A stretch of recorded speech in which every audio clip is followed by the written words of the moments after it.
আসসালামু আলাইকুম ওয়া রাহমাতুল্লাহি ওয়া বারাকাতুহু। সবক নাম্বার 13, আল্লাহর শব্দের কায়দা। আজকের আমরা যে নতুন সবকটি পড়ব, সবক নাম্বার 13, আল্লাহর শব্দের কায়দা। আল্লাহর শব্দ কখনো পুর হয় আর আল্লাহর শব্দ কখনো বারিক হয়। পুর মানে আপনারা জানেন মুখ গোল হয়, ওয়া করে পড়তে হয়। পুর মানে একটা আ হয়, একটা হয়, ওয়াটা হলো পুর। এখানে আল্লাহ শব্দের পুর মানে আল্লাহ শব্দকে ল পড়তে হবে। কি পড়তে হবে? ল। আর বারিক মানে আল্লাহ শব্দকে এখানে লা পড়তে হবে। তো সেই কখন পুর হয় কখন বারিক হয়, সহজ কায়দা, যেমন আমরা র সাকিনের কায়দা পড়েছিলাম, যে র সাকিনের ডান দিকে জবর অথবা পেশ হলে র পুর হয় আর জের হলে বারিক হয়। ঠিক ওই রকম ভাবে আল্লাহর শব্দের পূর্বে জবর অথবা পেশ হলে আল্লাহ শব্দ পুর, আর আল্লাহ শব্দের ডান দিকে জের হলে আল্লাহ শব্দ বারিক। যেমন দেখেন এখানে এই দুটো মেসালে, দুটো উদাহরণে আল্লাহর শব্দ এই আছে আলিফ লাম লাম হা। দেখেন এই যে আল্লাহ শব্দটা, যিনি আমাদের স্রষ্টা, আমাদের সৃষ্টিকর্তা, তার যে নাম, সেই নামেরটা, এটাকে আল্লাহ শব্দ বলা হয়। আলিফ লাম লাম হা, আর তার উপরে তাসদিদ, তার উপরে খাড়া যাবে, এটা হলো আল্লাহ শব্দ। এই আল্লাহ শব্দ ডান দিকে যদি জবর থাকে, যেমন এখানে লামের উপরে জবর আছে আর এখানে দালের উপরে পেশ আছে, জবর এবং পেশ তাহলে আল্লাহর শব্দটা ল উচ্চারণ হয়, আল্লাহ। এখানে যদি কেউ বলে আল্লাহ, তাহলে ভুল হবে। আর আল্লাহ শব্দের ডান দিকে যদি জের থাকে, যেমন নুনের নিচে জের আছে, তাহলে কি হবে? আল্লাহ শব্দ লা করে পড়তে হবে, বারিক হবে। যেমন দিনিল্লাহ, তাহলে এখানে লা আর এখানে ল, এই পার্থক্য, এই কায়দা, এছাড়া আর কিছু নেই এর মধ্যে। সেইটা এখানে বলেছে কিছু শব্দ, এখানে আল্লাহর শব্দকে লাম মুসাদ্দের পূর্বে জাবার অথবা পেশ থাকলে আল্লাহ শব্দের লামকে পুর অর্থাৎ ল পড়তে হয়, যেমন ইন্নাল্লাহ। আর যদি পূর্বে জেদ থাকে তাহলে আল্লাহ শব্দকে বারিক অর্থাৎ লা পড়তে হয়, যেমন বালিল্লাহ। তাহলে এতগুলো বাংলা পড়ার থেকে সব থেকে ভালো হলো এখান থেকে আপনি টুক করে দেখে নেবেন যে এখানে আল্লাহ শব্দের আগে জবর আছে, এখানে আল্লাহ শব্দের আগে পেশ আছে, তাহলে আল্লাহ পড়তে হবে। আর এখানে আল্লাহ শব্দের আগে এখানে জের আছে, তাহলে এখানে আল্লাহ পড়তে হবে। এ দুটো পুর আর এটা বারে, আর কিছুই নেই। তাহলে আমাদের ইজরা কিভাবে করতে হবে? যে এখানে আল্লাহ শব্দ আছে, আল্লাহ শব্দের ডান দিকে জবর আছে, তাই আল্লাহ শব্দকে পুর করে পড়তে হবে, অর্থাৎ ল করে পড়তে হবে। যেমন ক্বালাল্লাহ, ক্বালাল্লাহু। বারিকের ইজরাটা কেমন করতে হবে? যে আল্লাহ শব্দের ডান দিকে জের এসছে, তাই আল্লাহ শব্দকে বারিক করে পড়তে হবে, অর্থাৎ লা করে পড়তে হবে। যেমন দিনিল্লাহি, এই পড়া, এছাড়া আর কিছুই নেই। সব আপনাদের জানা আছে। নতুন সবক হিসাবে শুধু ওই আল্লাহ শব্দের কায়দাটা। আচ্ছা, সর্বপ্রথমে এমডি শামীম আখতার ভাই প্রথম পড়াটা পড়ে শোনাবেন। প্রথমে কেটে কেটে বানান করবেন, তারপরে ইজরা, তারপরে রেডি। চলেন। কফ আলিফ জাবার ক। কাপ আলি জবর কাপ। না, কাফ আলিফ জাবার কা নয়, এটা কফ, কফ কাপ আলি আলিফ। জবর কপ। হ্যাঁ, সরি। কপ। কপ আলিফ জবর ক। ক, লাম জবর হ্যাঁ। লা। লাম দেখেন, আমরা এর আগে তাজদিদের কায়দা পড়ে নিয়েছি, যার উপরে তাজদিদ থাকে সেই তাজদিদের অক্ষর দুবার উচ্চারণ করতে হয়, একবার আগের সাথে, তাহলে একবার লামের সাথে করতে হবে। আলিফটা বাড়তি অক্ষর, লামটাও বাড়তি অক্ষর। যার উপরে হারাকাত আছে তার সাথে হবে। তাহলে লাম, লাম লাম যাবার লাল, লাম খা যাবার ল, লাল ল। কাল আল্লাহু। সাবির গোলদার ভাই আপনি মিউট করে নেন, আপনার সময় আসবে অবশ্যই। হুম। আর হাফেজ, কল কল আল্লাহু। হ্যাঁ, কল আল্লাহু। কল আল্লাহু। হুম, ইজরা করেন এবারে। কাপের উপরে জবর আছে, জবরটি হলো না, হারাকাত। ঠিক করে বলেন, আলিফের ডান দিকে জবর আছে। সরি। আলিফের ডান দিকে জবর আছে, একে আলিফ মাদ্দা বলা হয়। আলিফ মাদ্দাকে এক আলিফ পরিমাণে টান দিয়ে পড়তে হয়, তাড়াতাড়ি পড়া নিষেধ। লামের উপরে জবর হ্যাঁ, আছে, জবরটি হলো কি ইজরা করলেন? আলিফের ডান দিকে জবর আছে, আলিফে মাদ্দা, আলিফে মাদ্দাকে কি করে পড়তে হয়? আলিফের মাদ্দাকে এক আলিফ পরিমাণে টান দিয়ে পড়তে হয় হুজুর। হ্যাঁ, তারপরে লামের উপরে জবর আছে। লামের উপরে জবর আছে, জবরটি হলো হারাকাত। হুম। হারাকাতকে তাড়াতাড়ি পড়তে হয়। টান দেওয়া নিষেধ। টান দেওয়া নিষেধ। তারপরে পড়েন, লামের উপরে তাজদিদ আছে, লামের উপরে তাসদি আছে, একে তাজদিদ অক্ষরকে দুইবার পড়তে হবে হুজুর। একবার আগের অক্ষরের সাথে। একবার আগের অক্ষরের সাথে, একবার নিজে নিজে। হুম। তারপরে হায়ের উপরে পেশ আছে, পেশটি হলো হারাকাত, হারাকাতকে তাড়াতাড়ি পড়তে হয়, টান দেওয়া নিষেধ। হুম। যেমন কল আল্লাহু। আল্লাহ শব্দের কাদরা ছেড়ে গিয়েছে, যে আল্লাহ শব্দের ডান দিকে জবর আছে, তাই আল্লাহ শব্দকে পুর করে পড়তে হবে, অর্থাৎ ল করে পড়তে হবে। যেমন ল কল পড়তে হবে। আল্লাহ। ঠিক আছে। কল আল্লাহু। হুম। মুসিয়ার রহমান ভাই বলেন, দ্বিতীয় পড়াটা পড়েন। ইন্নাল্লাহু। না, এটা পেশের পড়াটা দ্বিতীয় লাইনে। শুধু শুধু জিম হাউ পেছো দাল পেছো খুদু তালু পেছো হুদুদুল্লাহি। মাশাআল্লাহ। ইজরা করেন। হায়ের ওপর পেশ আছে, পেশটা হলো পেশটা হলো হারাকাত। পেশটা হলো হারাকাত, দালের ওপর পেশ আছে, পেশটা হলো হারাকাত, হারাকাতের পর তাড়াতাড়ি তাড়াতাড়ি পড়তে হয়, টান টান দেয়া দেওয়া নিষেধ নিষেধ, আছে। হ্যাঁ। হচ্ছে হুদুল্লাহি। না না, তারপর বলেন ওয়াও সাকিনের ডান দিকে দালের উপরে পেশ আছে। ওয়াসাকিনের ডালের দিকে পেশ আছে, কি পেশকে কি বলা হয়? হারাকাত, হারাকাত বলা হয়। ওয়াও সাকিনের ডান দিকে পেশ আছে, এটি হলো ওয়াও মাদ্দা। ও মাদ্দা। জি ওয়াও জি জি। মাদ্দাকে। ও ও মাদ্দাকে এক আলিফ টান টান দিয়ে পড়তে হয়। হ্যাঁ, তারপরে দালের উপরে পেশ আছে। আর দালের পেশ আছে, দালেরকে পেছনে সাইডের পেশটি অক্ষরের হলো সাথে মিলিয়ে হারাকাত। একবার পড়তে হয়। হারাকাতের ইজরা কেন হচ্ছে হারাকাত। এখানে? দালের উপরে পেশ আছে, পেশটি হলো হারাকাত, হারাকাতের পর তাদের হ্যাঁ, পড়তে হবে, টান দেওয়া নিষেধ, যেহেতু সেই পড়তে হয়। প্রথম সবক। তারপরে জি। চলেন আল্লাহ, আল্লাহর শব্দের আল্লাহর লামের উপরে তাসদিদ আছে। লামের উপর তাসদিদ আছে, তাসদিদটা ডান দিকের অক্ষরের সাথে মিলিয়ে পড়তে হয়, একবার নিজে নিজে হুম। পড়তে হয়। যেমন লামের হায়ের উপরে নিচে যে লামের উপরে খাড়া জাবার আছে। লামের উপর খাড়া জবর আছে, খাড়া খাড়া জাবার কার সমতুল্য? জবরটা আলি- আলিফ সমতুল্য। হ্যাঁ, আলিফ মাদ্দার সমতুল্য। আলুফ মাদ্দার সমতুল্য। তাই একে এক আলিফ পরিমাণ টান দিতে হয়। টান দিয়ে পড়তে হয়। হ্যাঁ, তারপরে টান দিতে হয়। তারপরে আল্লাহ শব্দের পূর্বে বা আল্লাহ শব্দের ডান দিকে পেশ এসছে, তাই আল্লাহ শব্দকে শব্দটা এক আল টান টান দিয়ে পড়তে হয়। আল্লাহ শব্দকে পুর করে পড়তে হবে, অর্থাৎ ল পুর করে করে পড়তে হবে, ল যেটা করে আজকের পড়তে হবে। কায়দা, যেটা আজকের হ্যাঁ, নতুন সবক। যেমন হুদুদুল্লাহি।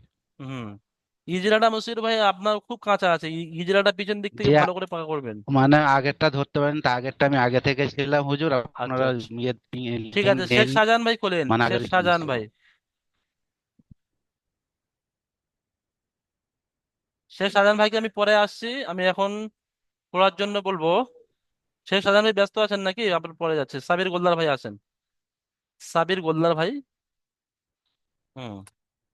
দীনিল্লাহি। মাশাআল্লাহ, খুব সুন্দর পড়েছেন। ইজরা করেন। ইয়া সাকিনের ইয়া সাকিনের ডান দিকে জের আছে, এটা ইয়া মাদ্দা, ইয়া মাদ্দাকে এক আলিফ পরিমাণ টান দিয়ে পড়তে হয়। উম, নুনের নিচে জের আছে, জেরটি হলো হারাকাত, হারাকাতে পর তাড়াতাড়ি পড়তে হয়। নামের উপরে তাসদিদ আছে, তাসদিদ ওয়ালা অক্ষর দুবার পড়তে হয়, একবার ডান দিকের অক্ষরের সাথে, একবার নিজে নিজে। হুজুর, এই যে খরা জবরটা আছে, এটা কি হ্যাঁ বলেন, আলিফ বলতে মাদ্দা? হবে অবশ্যই। লামের উপরে খাড়া জবর আছে, খাড়া জবরটি হলো। নামের উপরে খরা জবর আছে, খরা জবরটি হলো আলিফ মাদ্দার সমতুল্য, একে এক আলিফ পরিমাণ টান দিয়ে পড়তে হয়। হুম। আয়ের নিচে জের আছে, জেরটি হলো হারাকাত, হারাকাতে পড়াতে তাড়াতাড়ি পড়তে হয়, টান দেওয়া নিষেধ। যেমন যেমন দিন ইল্লাহি। দিনিল্লাহি, লা পড়েন।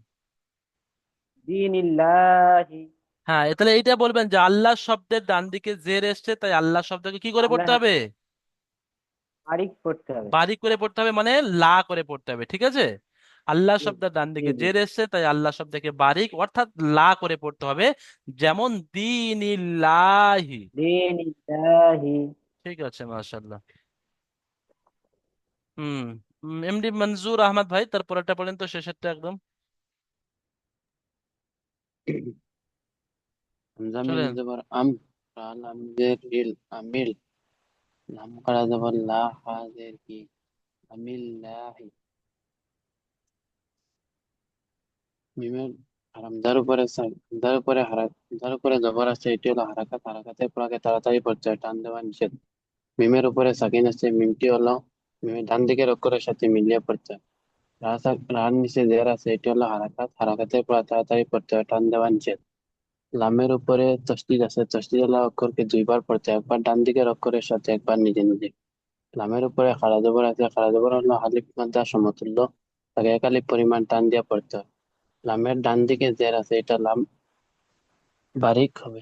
আল্লাহ শব্দের বলেন, হার আল্লাহ নিচে শব্দের জের, ডান দিকে জের এসছে তাই আল্লাহ আল্লাহ শব্দের শব্দে, বারিক হবে। আল্লাহ শব্দ ডান দিকে জের আছে, এটা বারিক হবে। তাই আল্লাহ শব্দকে, হার নিচে জের আছে, আল্লাহ শব্দকে বারিক করে পড়তে হবে, বারিক করে অর্থাৎ লা করে পড়তে বারিক হবে। করে পড়তে হবে, লা করে পড়তে হবে। হুম। হার নিচে জের আছে, এটা হলো হারাকাত, হারাকাতের পর তাড়াতাড়ি পড়তে হয়, ঠান্ডা হওয়া নিচে। যেমন যেমন আমিল্লাহি, আমরিল্লাহি, মাশাআল্লাহ। আমরিল্লাহি। ঠিক আছে, মাশাআল্লাহ, খুব সুন্দর হয়েছে। আচ্ছা, সাদ্দাম হোসেন ভাই করেন তো, সাদ্দাম হোসেন ভাই এটা পড়েন।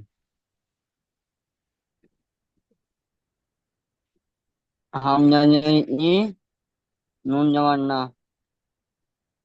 হি না, না নুন নুন আলিফ জবর না, হামজার ই, নুন আলিফ জবর, নুন আলিফ জবর না, হি না, লা- লাম লাম,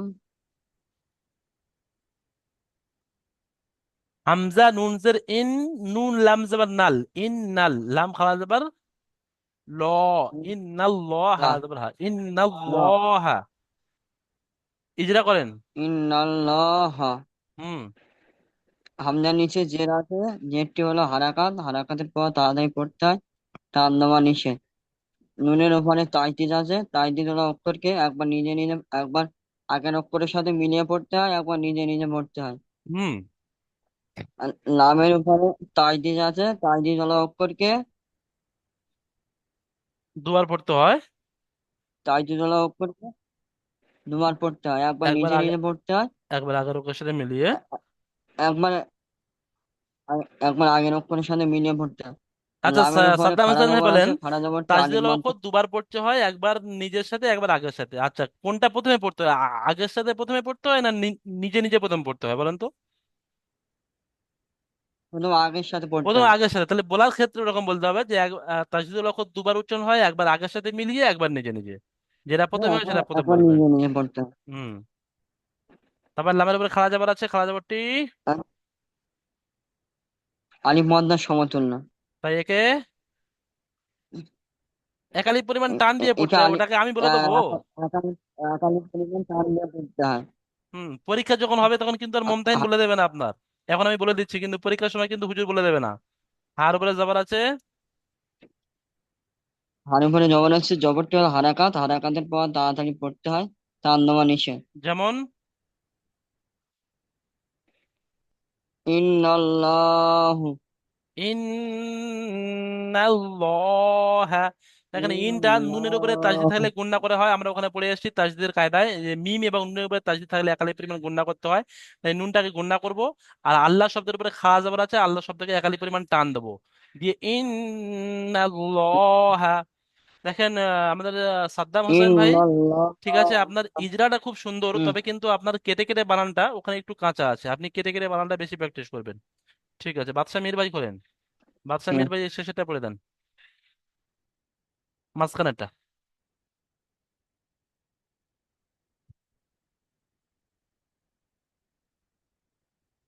কলাম জবর কল, কপ, কপ,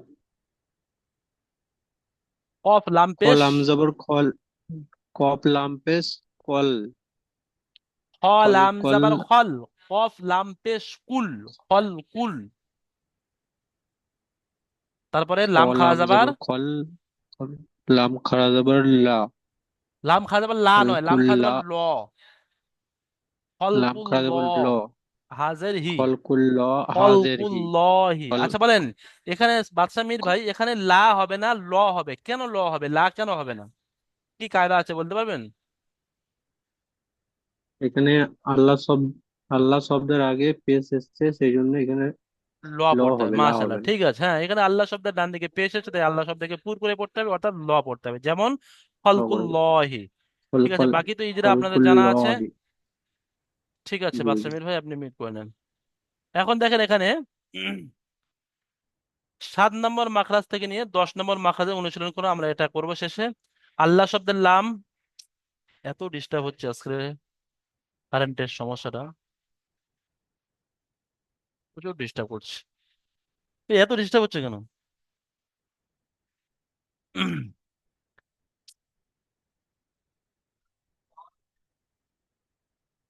হুম। আল্লাহ শব্দের লাম কখন পুর হয় এবং কখন বারিক হয়, তাহলে এই কায়দার আজকে আমরা পড়লাম, মানে সহজ। বিসমিল্লাহ এই শব্দের বানান ইজরা করুন। তাহলে এটা খুব সহজ, যে ওই শুধু ওই এইটাই বলতে হবে যে আল্লাহ শব্দের আগে মিমি নিজে জের এসছে, তাই আল্লাহ শব্দকে বারিক করে পড়তে হবে, যেমন বিসমিল্লাহ। তো যদি বিসমিল্লাহ বলে তাহলে ভুল হবে, কারণ আমরা কায়দা পড়ে নিয়েছি যে আল্লাহ শব্দের আগে জের আলে আল্লাহ শব্দ বারিক হয়, অর্থাৎ লা করে পড়তে হয়। তাহলে এই শব্দটা বানান ইজরা করতে হবে। আমরা একটু এতে যাচ্ছি এখন। 5, 7 থেকে নিয়ে 10 নম্বর মাখরাজ। এর আগে আমাদের কটা মাখরাজ হয়েছিল? 6টা পর্যন্ত হয়ে গেছিল নাকি? আমাদের একজন মাইক খুলে বলবেন, যে কোনো কেউ একজন বলবেন। ছ 6 নম্বর হয়ে গিয়েছে। 6 নম্বর হয়ে গিয়েছে, সাত মাশাল্লাহ। নম্বর 6 নম্বর হয়ে সাত গেছে। থেকে নিয়ে 10 পর্যন্ত আজকে আমরা পড়বো 3টে মাখরাজ। পরে একটা একটা অক্ষর আছে এখানে। 7-এ কটা অক্ষর আছে? জোয়াদ একটা অক্ষর। 8-এ একটা অক্ষর আছে লাম। 9-এ একটা আছে নুন। 10-এ একটা আছে র। 4টে মাখরাজ আজকে আমরা একটু পড়বো। তাহলে 7 নম্বর মাখরাজ, কিসের মাখরাজ? জোয়াদের মাখরাজ। জোয়াদটা কোথায় থেকে উচ্চারণ হয়? দেখেন জোয়াদের মাখরাজটা কিন্তু খুব গুরুত্বপূর্ণ মাখরাজ, কারণ গয়রিল মাগজুবি আলাইহিম ওয়ালা জল্লিন পড়বেন না ওয়ালা দল্লিন পড়বেন না ওয়ালা জাল্লিন পড়বেন, কি পড়বেন এই জোয়াদের উপর নির্ভর করছে জোয়াদ কোত্থেকে উচ্চারণ হয়। সঠিক উত্তরটা আপনি জানলে আপনি ওয়ালা জল্লিন না ওয়ালা দল্লিন আপনিই বলতে পারবেন। দেখেন কি বলছে এখানে, জিবের কিনারা এবং তার বরাবর উপরের মাড়ির দাঁতের গোড়ার সাথে লাগিয়ে উচ্চারিত হয় জদ। জিবের কিনারা মানে এই সাইডটা, এটা হলো সামনের আগা, আর সাইডে কিনারা। তাহলে আপনি জিভের কিনারা মানে জিভের সাইডটা নিয়ে নেন, আপনি বাম দিকেটা নিয়ে নেন। এই জিভের কিনারা কোথায় লাগবে? তার বরাবর উপরের মাড়ির দাঁতের গোড়া, মানে এই সাইডের যে দাঁত আছে, মাড়ি আছে, ওই দাঁতের গোড়া ভিতরের দিক থেকে লাগবে, লেগে উচ্চারণ হয় জ। কেমন উচ্চারণ হবে? জোয়াদকে সাকিন করেন, আর শুরু থেকে নিয়ে আসেন হারাকাতলা জবর জের পেশ আজ।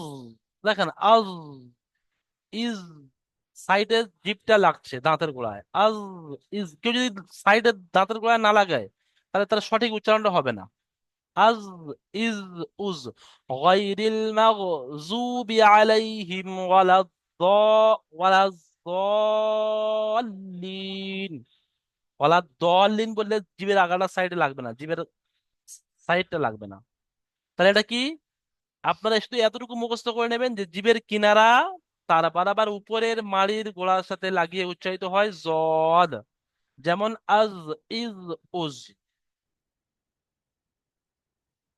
আচ্ছা, তারপরে আমরা এখন 8 নম্বর মাখরাজ পড়বো। 8 নম্বর মাখরাজে একটা অক্ষর লাম, এটা সবচেয়ে সহজ মাখরাজ। এর উচ্চারণ সবাই করতে পারে, কারোর ভুল হয় না। লামের মাখরাজ কারোর ভুল হয় না, না মুখস্থ থাকলেও সে উচ্চারণ সঠিক করে। কিন্তু জোয়াদের ক্ষেত্রে একটু মুখস্থ করার প্রয়োজন আছে, এটা উচ্চারণ অনেকেই ভুল করে। লামের মাখরাজ কি? জিভের আগার কিনারা এবং সামনের উপরের দুই দাঁতের গোড়ার সাথে লাগিয়ে উচ্চারিত হয়। জিভের আগার কিনারা, ওটা জিভের কিনারা ছিল মানে একদম জিভের সাইডে, এটা জিভের আগার কিনারা মানে একদম আগার দিকে এসে। জিভের আগার কিনারা, সামনের উপরের দুই পাশের দাঁতের, উপরের দুটো দাঁত আছে তার পাশে যে দুটো দাঁত আছে। লাম, লাম মানে জিভটা উপরের যে ওই দাঁতের মাড়ির একটা শক্ত অংশ আছে ওখানে লাগে। লাম, আল, দেখেন ওখানে লাগছে আল, পুরো জিভটা দাঁতের উপরে গোড়ায় একটু সাইডে লাগছে আল, ইল, উল। 8 নম্বর মাখরাজ তাহলে সহজ, জিভের এখানে ছিল জিভের কিনারা, এখানে জিভের আগার কিনারা, এতটুকু পার্থক্য। তাহলে আপনি একটা মাখরাজ মুখস্থ করলে তারপর একটা মুখস্থ করা আপনার জন্য সহজ হয়ে যাবে। উম, নম্বর মাখরাজ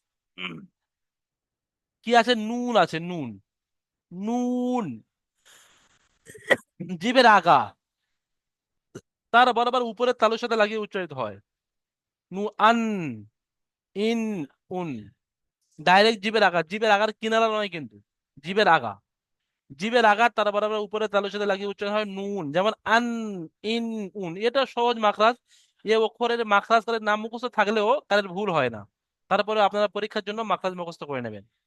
10 নম্বর মাখরাজ, একটা অক্ষর র আছে, র। সবক নাম্বার 12 আমরা র সাকিনের কায়দা পড়েছি। এখানে র আছে। কোথায় উচ্চারণ হয়? জিভের আগার উল্টো পিঠ এবং তার বরাবর উপরের তালুর সাথে লাগিয়ে উচ্চারিত হয় র। র। দেখেন, জিভের আগার উল্টো পিঠ মানে এটা যখন উচ্চারণ হয় জিভটা ঘোরে। উল্টো পিঠ মানে জিভটা ঘুরবে, তার উপরের তালু যখন লাগবে আর, আর, আমি বেশি ঘোরাচ্ছি একটু, আর।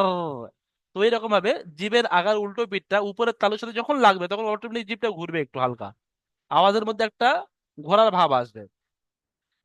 আর, ইর, উর, আর সালনা, আলাম তার, র, র, র, র। দেখেন এই আওয়াজের মধ্যে একটা ঘুরছে। তাহলে তিনটে চারটে মাখরাজ আজকে আমরা পড়লাম। 7, 8, 9, 10। জোয়াদের মাখরাজ, লামের মাখরাজ, নুনের মাখরাজ এবং রর মাখরাজ। তাহলে জোয়াদের মাখরাজ জিবের কিনারা হচ্ছে, আর এটা জিবের আগার কিনারা লাম, আর এটা জিবের আগা। তিনটে সামান্য সামান্য পার্থক্য। আর 10 নম্বর মাখরাজটা জিবের আগার উল্টো পিঠ। ঠিক আছে, এই চারটে মাখরাজ আপনারা সুন্দরভাবে মুখস্থ করে নেবেন। আচ্ছা, আমরা ওখানে একটু যাই। যেমন আমরা কত নম্বর, 10, 46।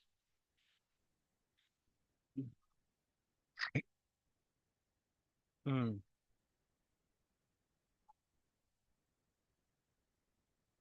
তাহলে এই পোড়াগুলো আপনারা খুব সুন্দরভাবে মুখস্থ করে নেবেন। এই পোড়াগুলোর মাধ্যমে কিন্তু আমি বুঝতে পারবো যে আপনারা কায়দা বুঝতে পেরেছে কিনা। যেমন আমি একটু, জায়েদ ভাই খুলেন তো, জায়েদ ভাই।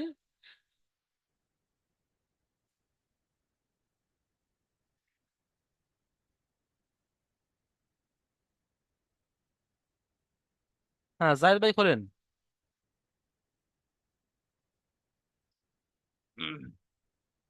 সাইদুল্লাহ খান ভাই খোলেন, সাইদুল্লাহ খান।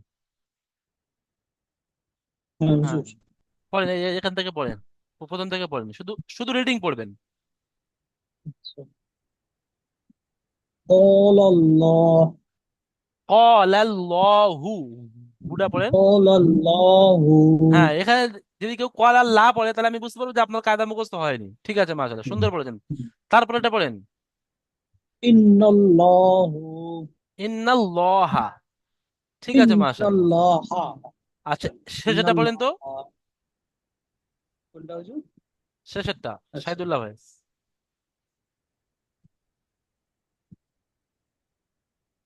চলেন। দা খা- দা দি, দি দি।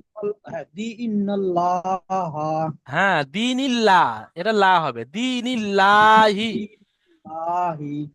ঠিক আছে, মাশাআল্লাহ, কায়দা বুঝতে পেরেছি। এরকম আচ্ছা, সালাউদ্দিন মোল্লা ভাই খোলেন, পড়েন জি। সালাউদ্দিন ভাই। আল নু হুজুর আমি এখানে ছিলাম না তো আমি একটু এতে ছিলাম কেন বাথরুমে ওই ছিলেন জন্য না? আচ্ছা, ঠিক আছে, একটু বাথরুম। ঠিক আছে। রোশন ভাই খোলেন, পড়েন রোশন ভাই, জি। পড়েন ওটা। হুদুদুল্লাহি মাশাআল্লাহ, তারপরেরটা। আহ, খল খলকুল্লাহি। মাশাআল্লাহ, খুব সুন্দর হয়েছে। হ্যাঁ, এইভাবে যদি একটু চেষ্টা করেন সবাই, কায়দা কায়দা বুঝে কায়দার সাথে, তাহলে খুব সুন্দর হবে ইনশাল্লাহ। দেখেন, আজকের পড়া আমি আশ্চর্য হলাম যে আপনাদের স্টুডেন্টদের মধ্যে, আপনাদের ব্যাচের মধ্যে সব পড়াগুলো আপনারা নিজেরাই পড়ে দিলেন। আমি শুরুতে একবারও বলিনি, রিডিংও বলে দিইনি। কেটে কেটে বানান করে করে আপনারা বানানও করলেন, ইজরাও করলেন, রিডিং করলেন। ইনশাল্লাহ খুব ভালো লাগলো। এইভাবে যদি আপনারা একটু বাড়িতে এরকম মেহনত করেন তাহলে প্রত্যেক দিনের যে সবকটা আছে খুব সুন্দরভাবে শোনাতে পারবেন। ঠিক আছে, আজকের ক্লাস এই পর্যন্ত। এখন আমরা দ্বিতীয় জুমে যাব, ওখানে গিয়ে আমরা পিছনে যে সবকটা দেওয়া ছিল র সাকিনের কায়দা, আমি একটু আপনাদের থেকে শুনে নেবো যে আপনারা কেমন ভাবে র সাকিনের কায়দা মুখস্থ করেছেন, সেই র সাকিনের কায়দা। আপনারা সবাই সুস্থ থাকবেন, ভালো থাকবেন, আমার জন্য দোয়া করবেন। আসসালামু আলাইকুম ওয়া রাহমাতুল্লাহি ওয়া বারাকাতুহু।